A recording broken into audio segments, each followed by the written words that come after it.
there you go. I'm right next to a graveyard. It's very Hitchcockian. I love it. Yes, I'm in sunny, not so sunny P-Town today. And yes, it's wonderful a here. Graveyard, Stephen. Tell me a little bit about that graveyard. Oh, it's an old graveyard. It's actually featured in this season's American Horror Story. I forget the name of it. It'll come to me later, but yeah, graves from like the late 17, early 1800s. Oh my God. I am a graveyard queen. I love a good graveyard. So you know what? You are a person after my own heart because I love a good graveyard too. As a matter of fact, last week, and I think, Stephen, you know this, my car was hit right by a graveyard, right on, what is that, 206 in Milford, Pennsylvania, on your way to Dingman's. Yes, in Deliverance Country. Yeah. Yeah, right, Deliverance Country. Yes, it was. I was right by ye old graveyard on my way to the Phoenix, being tailgated by somebody with a big truck. And the next thing I know, he shoots out in front of me, wheel screeching, because I guess I wasn't going fast enough for him. And boom, the car right behind me hits me as I make the right turn into the parking lot of the Phoenix, which is also next to the graveyard. So there you have it. People, if you're watching, don't tailgate. There's no reason for it. And I got to tell you, if I can find out who the person was who caused the accident, there will be hell to pay. There you go. Well, welcome to TriVersity Talk, folks. Welcome to TriVersity Talk, where we let it all hang out. That's amen. That's right. Wow. Amen. Can I have an amen? So tonight, I'm very excited about this beautiful author we have on tonight. She's come to us all the way from Palm Springs, but that's something you can do when you are virtual these days. She wrote a love story, and the book is called Joi Lansing, A Body to Die For. It's a love story by Alexis Hunter, okay? It is set back in the Hollywood of yesteryear. It is a true story. It is a true story of a love between two women. And I read this book cover to cover, and I laughed and I cried. And without further ado, please welcome Alexis Hunter to TriVersity Talk. Hey, how are you? Hi, Wendy. Hi, Stephen. Hello. How are you? So good to see you. And of course, I have your book here. Oh, I'm so happy you have it. Thank you. I just loved reading it, and you have to know I couldn't put it down. I want to start talking to you about why you wrote this book at this point in your life. This, I don't want to call it, you know what, to call it a love affair makes it trite to me. Yeah, so it wasn't a love affair. It was a committed relationship. I will call it the love of your life. She was. She definitely was. The love of your life, right? Not only a committed love affair. I mean, you were together for 3 years, yeah? About 3.5. I mean, every moment I cling to. Right, and this is, and you had every memory that you remember. This is a great love affair. And I have to tell you, many people go through their lives without ever experiencing that. All right. And this was brief, but look at what it was. So why at this point in your life did you decide to write this book? Well, the funny thing is, I never intended to write a book. I wasn't going to do anything. And then I became very friendly with Joy's stepdaughter, Leslie, who was very dear to me. And I was having a lot of health issues at the time. And it's a long story, but I was bedridden because I had terrible arthritis in my hips and stupid HMO, and you know the story. So I know the deal, yeah. So there I am in bed pretty much doing nothing. And she kept saying, well, why don't you write a book? And I said, what about? She says, well, yeah, what about? and she said, well, about Joi. And I said, well, I didn't know she knew anything about us. Okay. Wow. So I thought, well, what the hell am I going to write about? We had lunch. Well, I did that anyway. but so she kept harping on me every single day.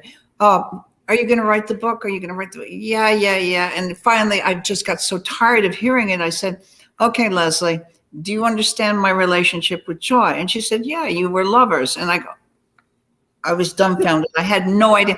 Joy had told her. Joy told her, and I didn't know that. So I thought, oh, okay. And so every day I set aside from 8 at night till 4 in the morning, and I wrote 10 pages. So from 8 at night to 4 in the morning. Yeah. Yeah. There are no distractions. It's perfect. There's no distractions at all. Night writer. Yeah, baby. Yeah. Yeah.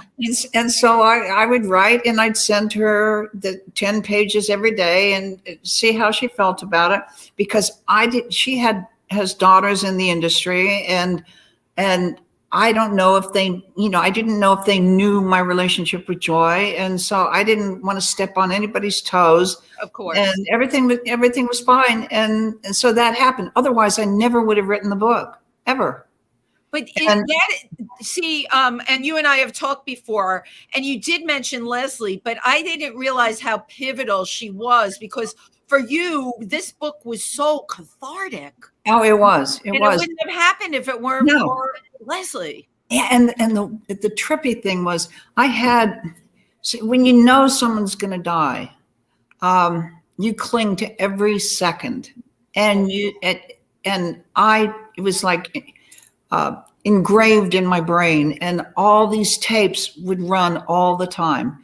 Any waking moment, I dream about her, and so in writing the book, I was able to go on with my life. Wow. Seriously. So it was important, that way my memories were not erased. They're there forever. The memories are very accurate.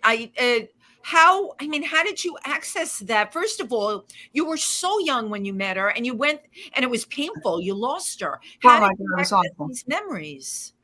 Well, I also had a little journal, which, I would write, little things in it. So I was able to recall a bunch of stuff. So that and the memories, were really vivid in my memory. So, but it was just like, Leslie really helped me with this. I lost her a couple of years ago. Yeah, great lady, really great lady. Wow. And good friend. You lost Leslie before you finished the book?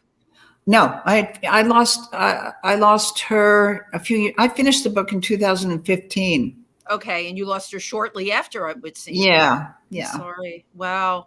What I would like for you to do before Stephen plays the video, just quickly set the scene for us, like the year and what Hollywood was like at that time. Oh my God. I met her in 1969. That was the year of, I think, the first man on the moon, I believe. I'm not sure. And Stonewall happened. Yeah, big pivotal moment for all of us. Right. Yeah, we've finally had it, because when I first came out as gay, it was illegal. There were just a few bars where you could go, and they were pretty much seedy. They were kind of creepy places, because we were like pariahs in the world, and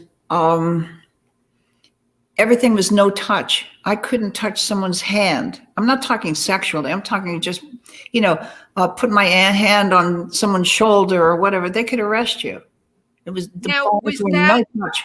Was that entirely for gay or for lesbian or for male? No, that was for homosexuals. Homosexual was a bad word. It was a very bad queers, the creeps. Queers. Yeah.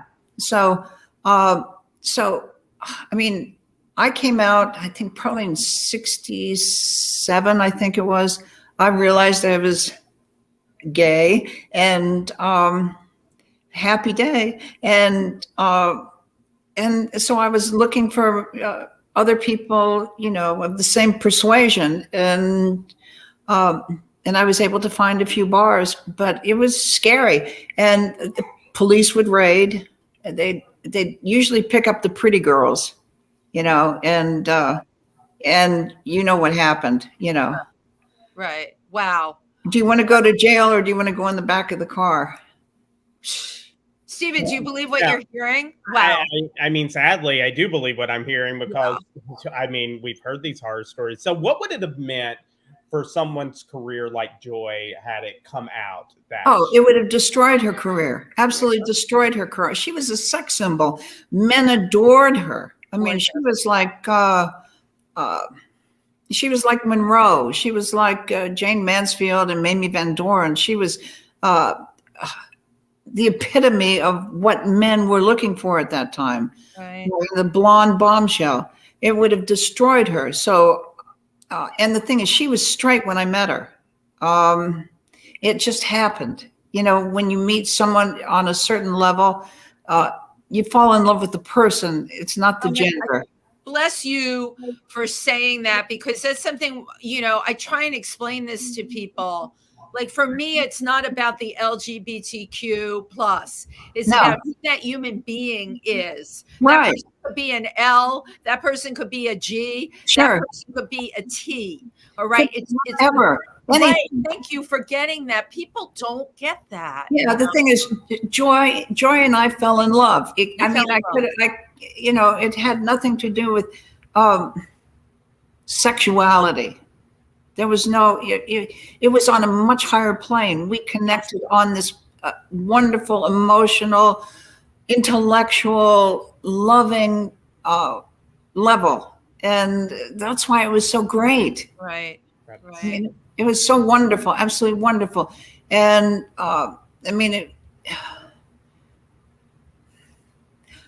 she was just the greatest, and the thing is, the book is not a tell-all. That's one thing that I want people to know. It's not a it's a love story.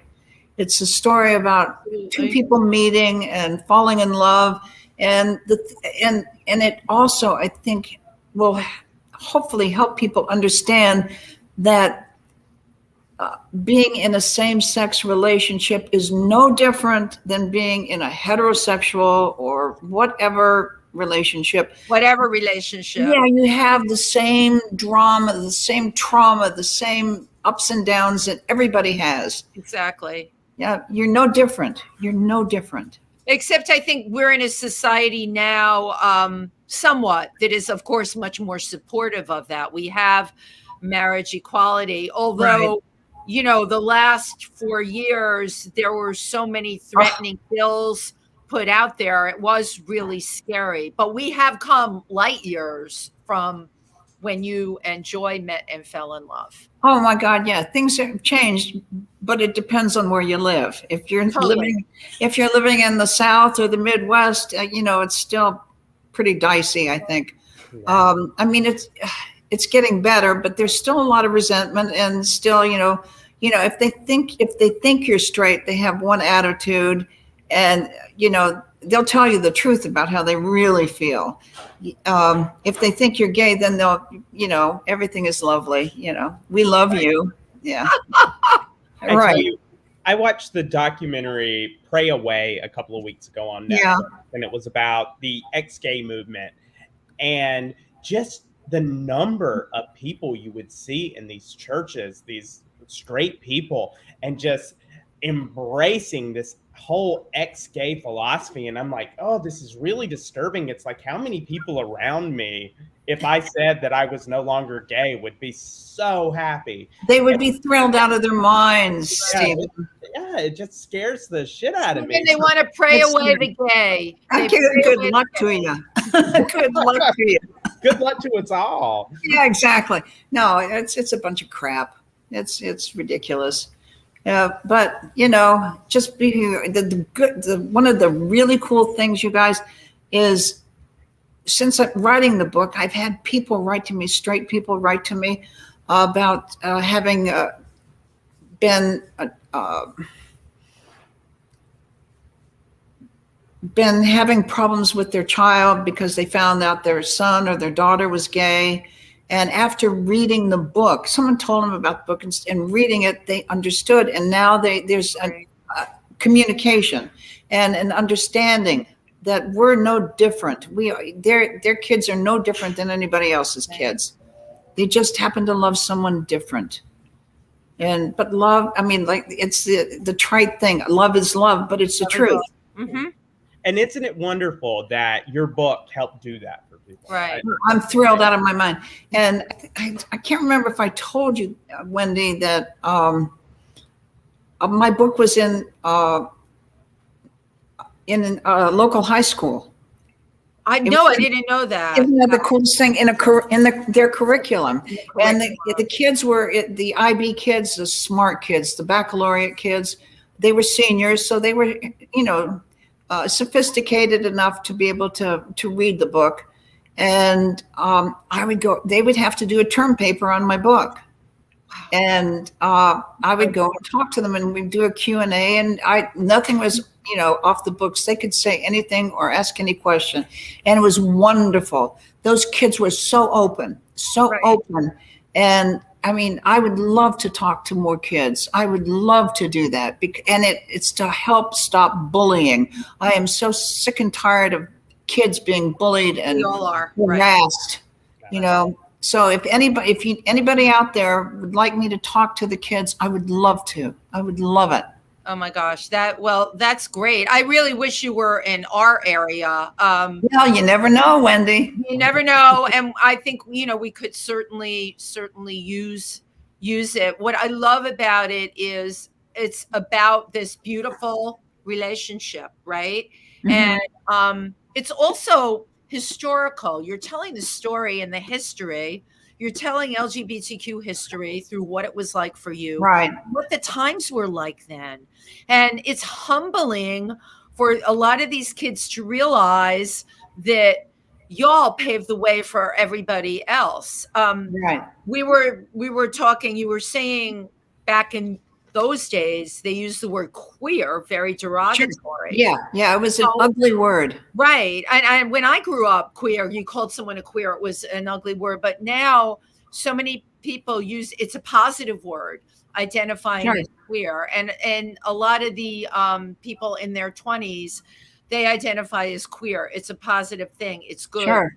It's okay. So it does show you how things change. And for these kids in the honor class that you got to read your book, my God, what an amazing opportunity, because those are the kids that are going to take it along with them to college. I hope so. They read. Yeah, I hope so. If it just opens someone's heart, that's what I want. I want it to open hearts, to have compassion for others. Empathy, compassion. Understanding. I hate the word tolerance. I don't want anyone to tolerate me ever. Right. Right. That's so cold. It's cold. Compassion is the word I want. Compassion for somebody else, because we're all on this planet. We're all humans. We all hurt. We all love. And just to be a little kinder to each other. How about kindness, and how about respect? Yeah, respect. Yeah. Absolutely. So you've really set the scene, okay, but nothing can describe this video. Before we get into the video, these videos that were made, and Joy was, of course, we'll talk about her amazing movie career and TV career, okay, from my favorite show, like the Beverly Hillbillies. Right. Shows she's been on, but I do want you to talk a little bit about the video we're about to see. It's called Scopatone. Right. And what were those? Scopatones were the first music videos. They came out, I believe, in I think around the mid 60s. And Joy was one of the star performers. They had a lot of the popular singers they did videos, and it was the same stupid director, and just awful. It's so campy. It is just so bad. It's so bad it's great. It is. I thought it was honestly totally fabulous. It's fabulous. Of course, the role that the male played in this video. That creepy little guy. Yeah. Oh my I mean, God. and the camera work. The thing that cracks me up is the camera work. Yeah. That director has the camera focusing on her chest, her butt. You know, it was the 60s, baby. It was the 60s, baby, right? Yeah, it was the 60s. Yeah, for sure. But the Scopatones were, it looks like a great big, standalone ATM, that you, giant. they had the big box thing with a screen, and you put, I don't know how much it cost, 50 cents, something like that. And you could choose the video that you watch. And that was a big deal then, because they didn't have that. And Joi did, I think, 3 or 4 of them. And she was like the queen of the Scopatones. Queen of the Scopatones. Yeah, that was my girl, right? That's the sequel. Yeah, baby. Yeah. So I think you're gonna love this. This is probably the campiest one that she did. It's called Web of Love. Yeah, Web. And you're gonna love it. It's so bad. It's wonderful. Without further ado, let's see if we can make this go as smoothly as possible. Cool. Thanks, Stephen. Oh, yeah.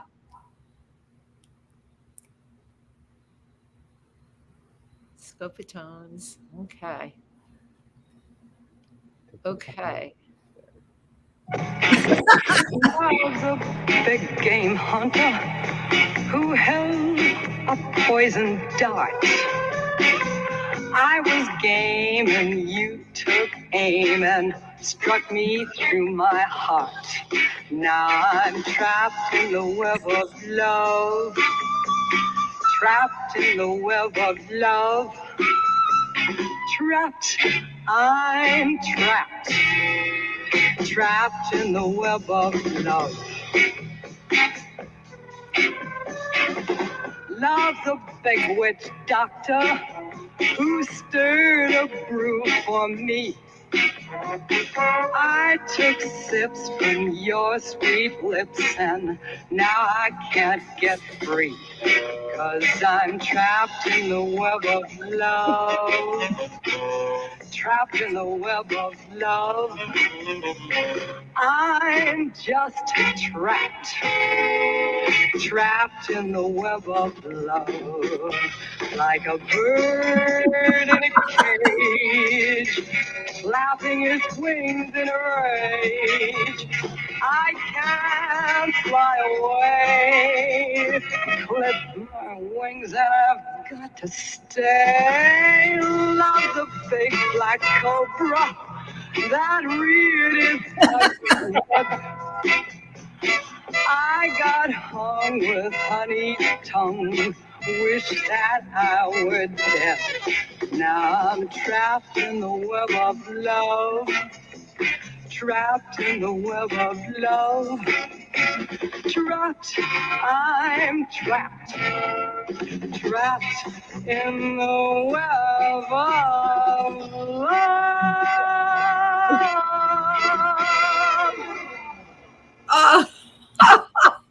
Is that hysterical?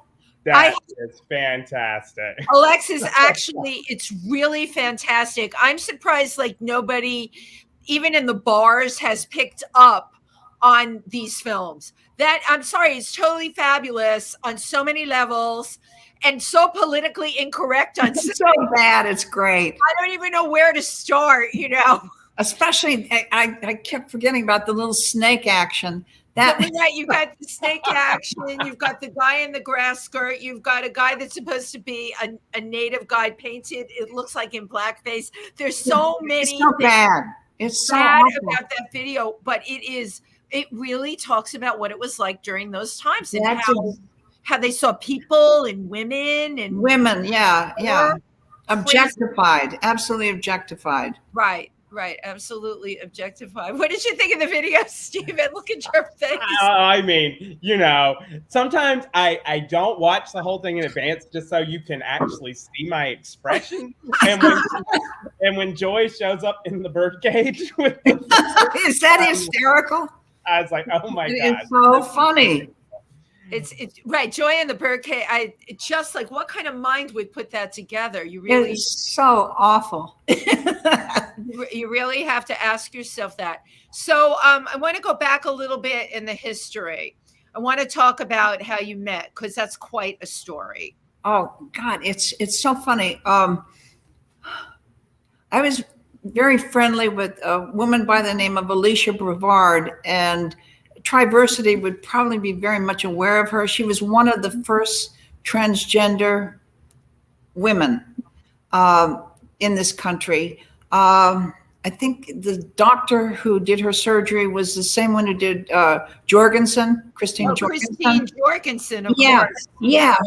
Alicia Brevard was absolutely beautiful, gorgeous woman. She did films. No one had any idea. And so she didn't have to deal with any of the crap. She initially worked at Finocchio's as a female impersonator, and she had a really interesting background. She wrote a couple of books. She was a delightful woman, and we were very dear friends. And she had this job, acting gig on a film called Bigfoot. And then I get this call from her, and she says, "I cannot stand this monkey suit one more day. Do you want the job?" And I said, well, yeah, this was going to be my big break. I was going to be a superstar, of course, you understand. So yeah, this was it. And so I said, sure. And so she took me in to meet the producer and director, and I got the job. And there I am in makeup, just, and it was such a low budget film. I was wearing this monkey suit with fake fur, and they were gluing on fake fur on my hands and spray painting them with black, and my face, and these plastic fangs, and it was just awful. And I'm just sitting there being tortured, and in walks Joy. I had no idea she was in the film. And when I was a kid, I used to rush home from school to watch her on the Bob Cummings show.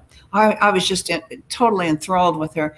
And there she was. And it was just like, oh my God, my jaw dropped. And she sat next to me, and we started talking, and a friendship developed. And we started hanging out on the set, because anyone who has done a film knows all you do is sit and wait. And then do a little bit and then sit and wait. But you were sitting and waiting in a gorilla outfit. In a monkey suit. Yeah. And I used to help her with her lines, and because she was the star. She and John Carradine were the stars of the show. And we became really good friends. And then one night, because it was so low budget, we'd shoot all day and all night. And then one night she said, "You want to go have coffee or something?" So we went to Schwab's on Sunset, very famous Schwab's. And we just sat and talked all night. And I mean, God, we never stopped talking, which was just like, oh my God, like I had found her. We found each other.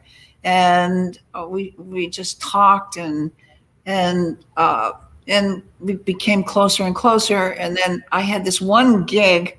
I was living at the Studio Club. I don't know if that's where young actresses live. At the Studio Club. Yeah. What was that? That was a great place. That was for young females who were in showbiz. And when I lived there, Farrah Fawcett lived there, Sally Struthers, a few others. Love it. And it was a cool place. Women were protected. There was like someone at the front door. You had to check in, check out. No one could come in without their permission. So, and it was all like starlets pursuing acting careers. Yeah. So I lived there, and oh my God, I just spaced out.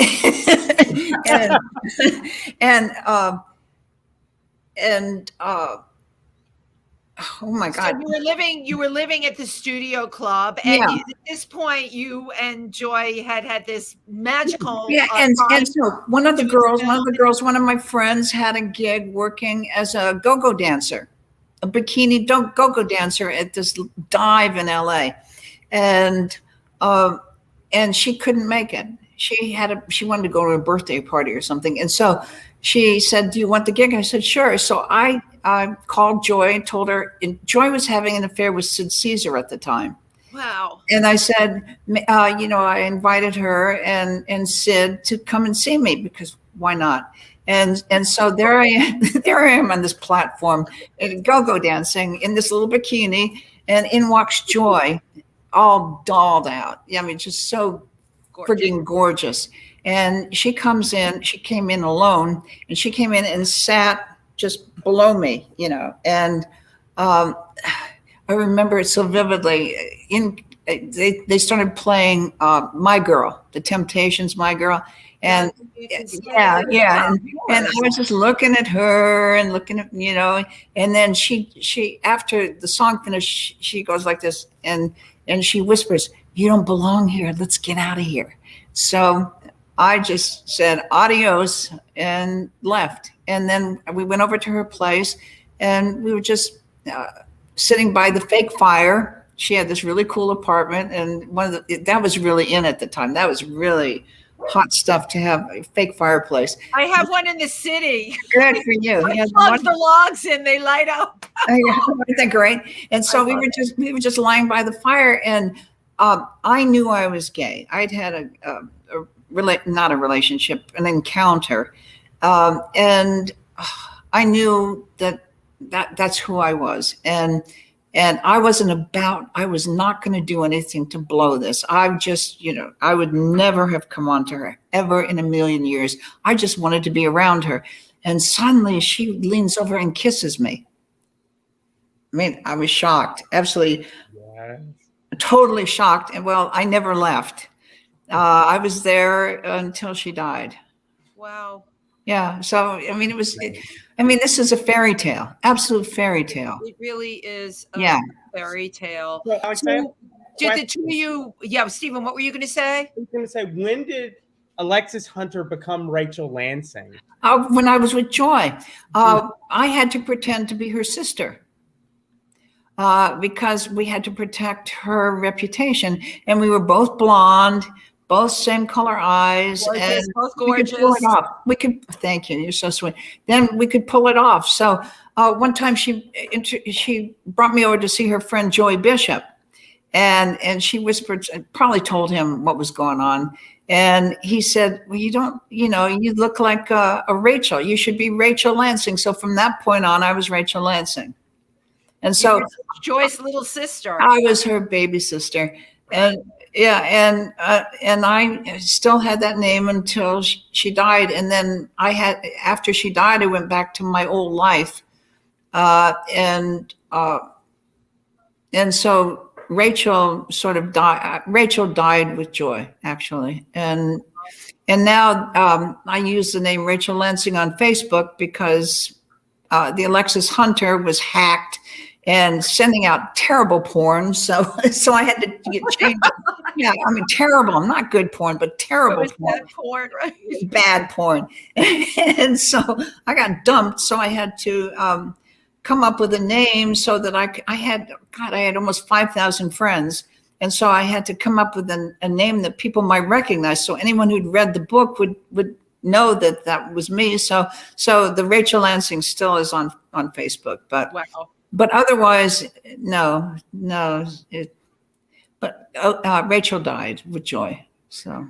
Wow, amazing. So I want to talk about like the time that you were together, right? Obviously, to me, when I read the book, it is a fairy tale. You went to clubs and then she was performing all over. You went with her. Can you paint that picture? Oh my God, it was exciting. Joi also had a nightclub act. I mean, she did film and television. She did over 100 film, television shows in her career. And she developed this wonderful nightclub act. And when we were together, we came to New York and she performed on Long Island. She did theater in the Round. She did a show called This Is Burlesque with Mickey Hargitay. And my claim to fame is I babysat Mariska Hargitay. Oh, for about 10 minutes. That's wow. What a piece of history, right? Yeah. Because they were doing, a little press thing, and so somebody needed to watch the kids. So I was with Mickey's kids, and that was very cool. Wow. That was very cool. Yeah. Really cool. What was happening with your own career while this was all going on? I forget about my career. About it.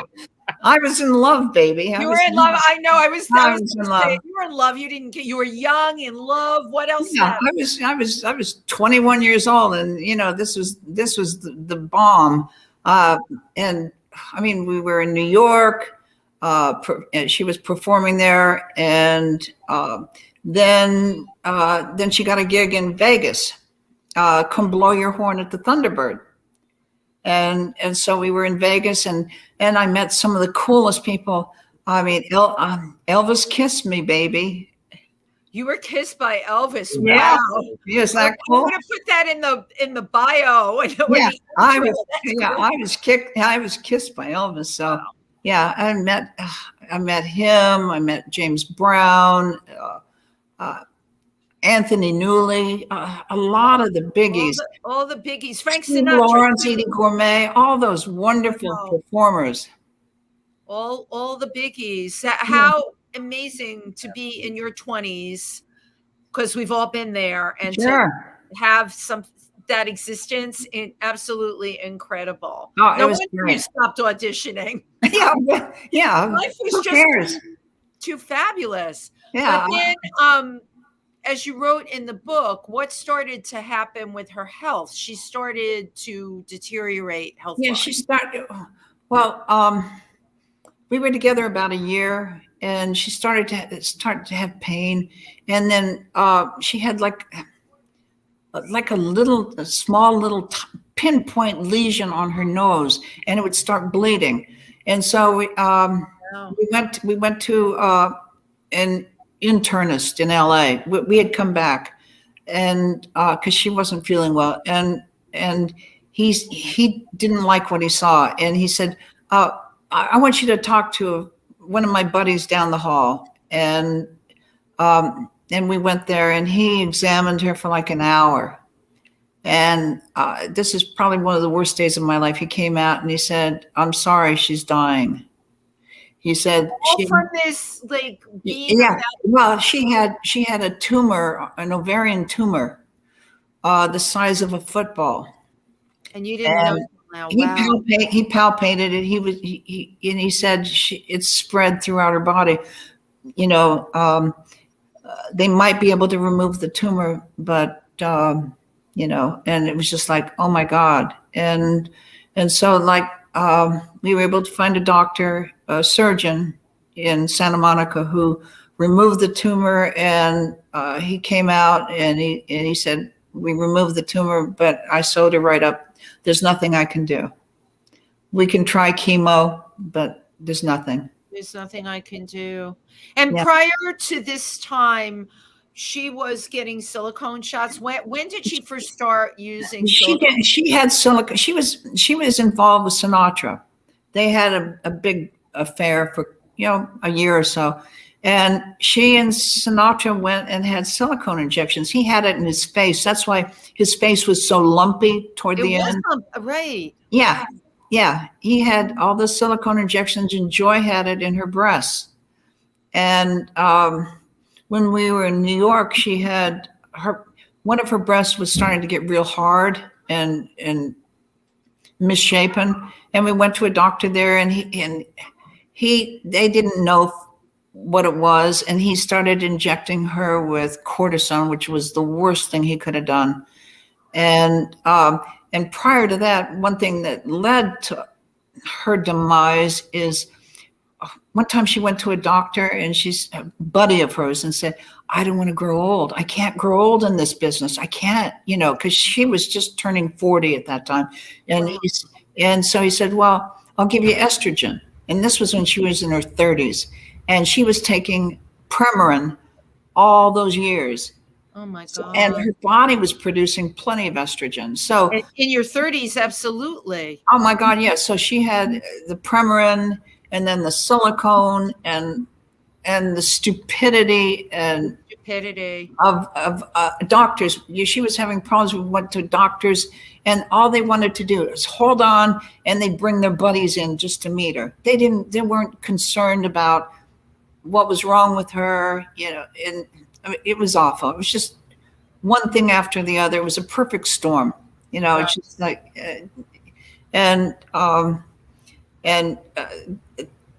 the doctor who injected the cortisone, that's when I stupidly, he also did silicone injections, and I had one injection in each breast. It altered my life considerably. One injection, one silicone. One stupid injection, which didn't do anything except mess me up. In 1976, Joy died in 72. In 76, I had to have a bilateral mastectomy. I mean, I was lucky. It was I had pre-malignant lesions. And I was so lucky that, that I was able to get rid of a lot of the silicone. I mean, last year I had the rest of the silicone removed because it migrates. And unfortunately, people don't understand that it doesn't stay in one place. It goes all over the place. And one more people. First of all, thank you for talking about this as recently as last year in your own case, having to have it removed. Right. If this exists, why do people continue to get it? This is horrible what they're injecting. It is horrible. And now this obsession, thanks to the Kardashians, the obsession with having big butts. Right, bubble butt. Yeah, the women are having silicone injections in their butts, and it's terrible what happens. I mean, I've seen what happens to some of these women, open sores. And there's a doctor, Galarani in Florida. That's all he does is remove silicone, because all these women are getting it in their bottoms and their boobs. And so why isn't this stopped? Why is there any legislation being done to? Well, it's illegal. They're doing it. It's illegal. Right. They're getting around it. Yeah, it's illegal. You can't do it. Right. But it's still being done because it's cheap. It's a lot cheaper than having surgery. Like a lot of women that want the bubble butt, that's a major surgery, putting implants, and it's very costly. So you spend maybe, I don't know how much silicone costs now, but it's a lot less money, and it's instant. Suddenly you have a big butt. You keep having to have injections, and it's a terrible thing, and I want to stop it. I want people, if one person out there is thinking about having it in your breasts, and men are having it in their penises too. Oh, yeah, I'm serious, Stephen. Lord. I'm serious. They are having that done, and they're going to have a major problem. Major problem. I have to think that this is probably the case, not just in cis women, kind of wanting to look like the Kardashians, but in trans women who can't afford. Yeah, that's a major problem with trans women, because if they're gonna have the surgery, they have the bottom surgery, and then then they want the breasts. Well, it costs a lot of money for all these surgeries. So I can just have silicone and I'll have breasts. And a lot of them are doing that, and it is awful. It is awful. And they're having it in their faces for feminization. Yeah. It's a terrible thing. And men are getting it in their calves, in their legs. We had on the cosmetic team, plastic surgeon team from Mount Sinai Medical Center for Transgender Medicine. And they're just doing incredible work there. But one of the things we've talked about it a bunch on this show, is eventually, and Mount Sinai is right there with us, getting insurance companies to pay for this stuff, because someone that does transition, they have every right male to female, that person has every right to be the most beautiful woman. Absolutely. Gorgeous. Right. But you brought out a very good point. The surgeries are very expensive. And at the end of the day, some people just will put silicone in their bodies. Sure. One of the ways to stop it is to make the other stuff more affordable. Absolutely. I'm so glad you brought that up. That would be wonderful. Right. I don't want anyone to have silicone. I mean, I was counting it the other day. I've had, I think, 7 surgeries because of it. One stupid injection. Right. I've had injection a long time ago. I mean, the point you're bringing out here, and you enlightened me. I had no idea that, years later, that stuff's still in your body. Absolutely it is. I mean, I've had like 4 reconstructions.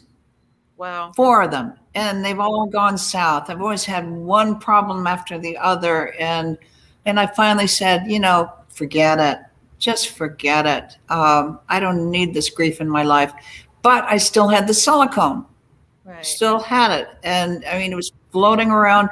And it messed up my immune system because my body was always trying to reject it constantly, so I mean, it's affected all aspects of my life. So please, anybody out there, please, if you're thinking about it, do not do it. Talk to me, or do it safely. You can always reach me. You have to do it safely, and there are ways of doing it safely now. Sure. They've come light years with hormones for a person that's transitioning. Oh, absolutely. What they can do with hormones now even blows me away. We have to hope going forward that the safe stuff is really what gets out there for people. But again, the affordability is really the biggie here. And silicone. Right.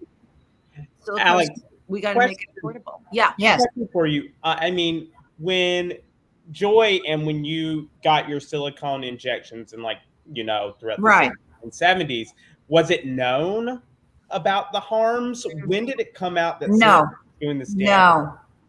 No. It really wasn't known that you could have problems with it. In fact, are you guys familiar with Carol Doda? No, tell us. She was in San Francisco. Oh, she had the biggest boobs you've ever seen in your life. I mean, she had so much silicone. I think she was like a stripper or something. And the only ones that were having silicone then were people in showbiz, strippers, some hookers, people that wanted, thought because the male fascination with big breasts at that time. Well, still, the bigger the boobs, the happier they are. So whatever. So awful. Wow. Women were doing it. Yeah. So do you think, from your perception now, do you feel Hollywood has changed a lot? We have a lot of the people running things, right, are hardcore right now. Drew Barrymore has her own production company. I mean, we can name women that are running the show. Do you think it's changed somewhat? Thank God it has. Yeah, right.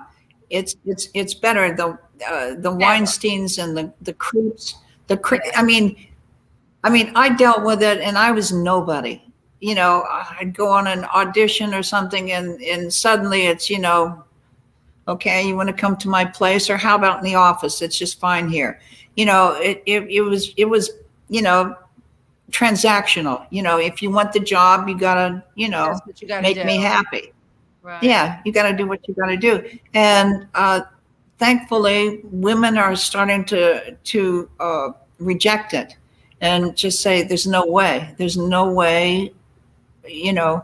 And if you continue, I'm going to report you. And see, the thing is, during the 60s and probably 70s, I don't know when it got better. You didn't report it. You don't, because nobody would pay attention. And it was just like, well, that's the way it is. People in power. And it's not a sexual power thing.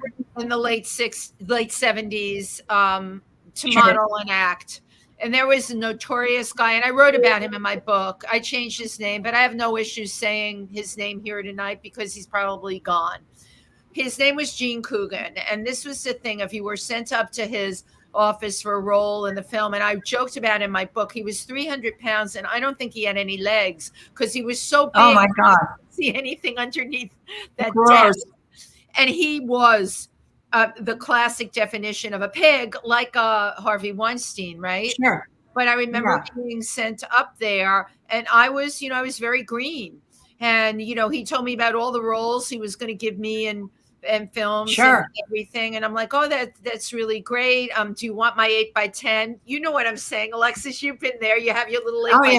Oh, absolutely. Sure. And everything. And then he was like, well, of course, he said, I'm going to see you back here tonight. And I go, why am I coming back here tonight? Auditions are only during the day. He said, well, you understand that you're expected to come back here tonight, and I have other people for you to meet. So this is right. This is how it was. Now, I was little Wendy Fleischman at the time. I went running out that door with my ugly portfolio and my little 8x10 back to my apartment on 77th Street over a liquor store. And I was really very upset and horrified. Sure. Oh my God, yeah. That it was like that. And then you start to understand that there's a lot of, I'll say the word girls that went along with that.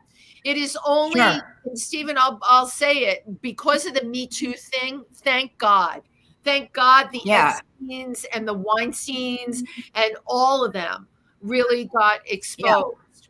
The one thing though, and you mentioned it earlier, if you've got role models like the Kardashians, what kind of message are you sending out there? What's the message? It's the whole plastic thing. You're not good enough. Yeah, you have to be different. You're not good enough. If you don't have this, you're not good enough. You're not good enough. What's Instagram telling young girls? Oh, you know what? You need filters on your pictures because there's so many beautiful. Right. I mean, I don't know where it ends. To me, it ends with, women saying from that movie, we're mad as hell and we're not going to take it anymore. Absolutely. Absolutely. Yeah. And calling it out and blowing the whistle. And of course, women supporting other women. Stephen, you know what I want to do? Can we see the stills? I personally love the stills if we can get them up there. Oh, thank you. Because how well I mastered this. You're fine. You're a hell of a lot better than me. I mean, we've got Joi Lansing with Kate Ballard. We've got Joi Lansing with Lucille Ball. Sure. They're so cool. Okay, look at that. There's Joi. So we're just going to do a little scroll. Oh dear. Hold on one second, please. Girls. We'll mute myself. So was this like a pin-up picture that she used? It was a publicity shot. Sure, right? a publicity shot, sure. Oh, look at that face. Isn't she gorgeous? Yeah, she's gorgeous. So beautiful. And she had a beautiful body. She didn't need the silicone. But she was told that, from what you were describing, you had to be a double D. How crazy. Yeah, she was competing against Marilyn Monroe. And so, and the age thing, and you've got to be sexy. You've got to be sexier than that one to work. Right. So it was all competition. I love your doggy. Yeah, he heard that's what's so funny about live stream. He heard the other dogs barking. Yeah, I love it.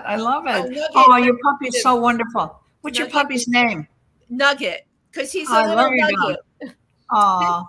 You're now meeting the love. This is the love of my life. I understand that. I have Sam and Fifi. You have two. Wow. This shot, she is extraordinarily beautiful. I mean, she was magnificent, honey. And the thing is, she was more beautiful in person. She was perfection. Right. Everything about her was perfection. Life magazine. Look at that. Look at that face. Wow. Gorgeous face. Great face. Absolutely gorgeous. Superman. And she was Mrs. Superman. That's a piece of history. Wow. Yeah, isn't that cool? Yeah. Love it. Totally. And there with Lucy. There she is with Lucy. With Lucille Ball. Yeah. In fact, Lucy wanted to put her under contract because she saw Joy was a comedian. Joy was really, deadpan funny. And she wanted to put her under contract. And unfortunately, Joy's husband, who was her manager, said, "You're too good for this," and rejected the contract. Crazy. Do you believe that? Yeah, she could have been a much bigger star. On the way of her success. That's Kay Ballard. Yeah. And Eve Arden. Eve Arden. Oh my God. Yeah. Eve Arden. Stephen, This was the mothers-in-law. Yeah, I love it. Isn't that cool? Yeah, these are really, really cool. Yeah. What a piece of history. So I want to talk about, you've got this big upcoming book signing. I'm so excited. I can't stand it. I get to go back to New York. I haven't been there in so many years. 1986. I was there in 86. Wow. That was it. A lot's changed. And that's October 18th at Stonewall. Right. It's Stonewall Inn. I'm so excited to be there. I'm going to do a book signing. I am thrilled out of my mind. How appropriate too that my book signing was also at the Stonewall. So how cool. It is totally cool. We totally share that. So you were so young with the love of your life. That ended because she passed. So yes. What happened for you after that? I know you do incredible jewelry designing now. Oh, thank you, honey. Yeah, that's what I'm doing. I'm an artist. I paint. You're a painter.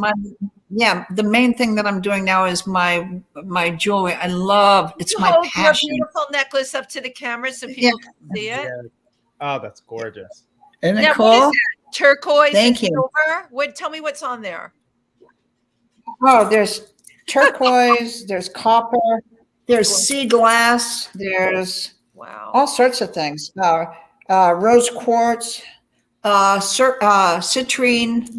All neat stuff, just fun stuff. Are beautiful, and I'm hoping for anyone that's watching, if you can make the book signing October 18th, because we sure are going to promote it at Stonewall. Oh my God, I would love it. Talk to Alexis about bringing jewelry up for sale. Your pieces are absolutely stunning, and it would be great if you could buy them. So you paint and you design incredible jewelry. Thank you so much. I love it, and I want to talk to kids. Those are my three passions. Those are my passions. Stephen, we have to keep that in mind, because maybe an opportunity will come where she absolutely. I would love it. I would love to do something. If I can help, I want to. I totally get that feeling. I hate to see any kid messed with. I love it. Well, yeah. And, we have an LGBTQ center, TriVersity, and we have, kids come in and we have open hours and where people can come in and ask questions. And we're having the library there. Stephen, how many books are in our LGBTQ library at this point? A few. They'll have another one. Yes, we probably have 100 titles or so. 100 titles. 101 for sure. We'll have you Joi will have Lansing, 101. A Body to Die For. Where can people buy your book? Amazon is a great place to buy it. Amazon.com, Barnes and Noble. Your local bookstore can probably order it for you. And Bear Manor Media is my publisher. Bear Manor Media. But Amazon's the best. Amazon's the best. Yeah. Now, Alex, when people go to your website, they can get to the buy book. Yeah, absolutely. It's for books and jewelry. Okay. One-stop shopping, baby. and what's that website name? Okay, it's alexhunterpalmsprings.com. I love it. So y'all got it right there. It's in the comments on Perfect. Facebook. Thank you. Thank you, guys. Confused with the Alex Hunters that are not in Palm Springs. You are the Alex Hunter in Palm Springs. That's right. Not to be confused. Yes. And now I just have a quick one for you. Sure. Two things about Palm Springs. Gorgeous place you've chosen to live in. Do you, you have, I think it's called the Cinema something. It's your LGBTQ film festival is happening there in the next couple Yes. Yeah. Do you involve in that? I have been to it. I worked as a reporter for a while for the local newspaper for the Desert Sun, and I covered some of the films there. It was great. Oh my, that another cool aspect. You're like an onion. I just keep peeling and finding out. Oh God, I'd love to talk to you more. We'll talk at the book signing. Yeah. I've done so many really cool things in my life. Unbelievable, really cool things. Oh my gosh. So, Alex, we have come to the hour. So before we go, we always like to hand the floor to our guest if they have any last words they want to say, any wisdom to impart. Just let us know. Okay, wisdom away. No, just all I want to say is love each other. Yeah. Be compassionate. Everybody's the same. We all bleed red, you know. Just love each other, and please don't have any silicone, please. Those are my little bits of wisdom. And try and come to the book signing. I would love it. I would love that. We'll let it know. Stephen will put it in our newsletter. And one quick thing to ask you before you go. I like to take a picture. Sure. Everybody, look at me, say cheese. Cheese. One more. Cheese. Cool. Thank you so much. You are a delight, and I can't wait to see you. I've loved Thank you. I've had so much fun with you guys. I've had so much fun. You guys are great. Thank you. Absolutely great. Well, thank you. And thank you to everybody. Lovely meeting you, Stephen. What's that? I said, lovely meeting you, Stephen. You got to be at the book signing. You have to come in. That would be the first time since March of 2020 that I'm in the city. So you got to do it, baby. You got to do it. I'm thinking I will. And Wendy, I love you. I will see you. I will see you soon. Good night. Thank you so much. Good night, Good night, baby. Take care, you guys. Okay.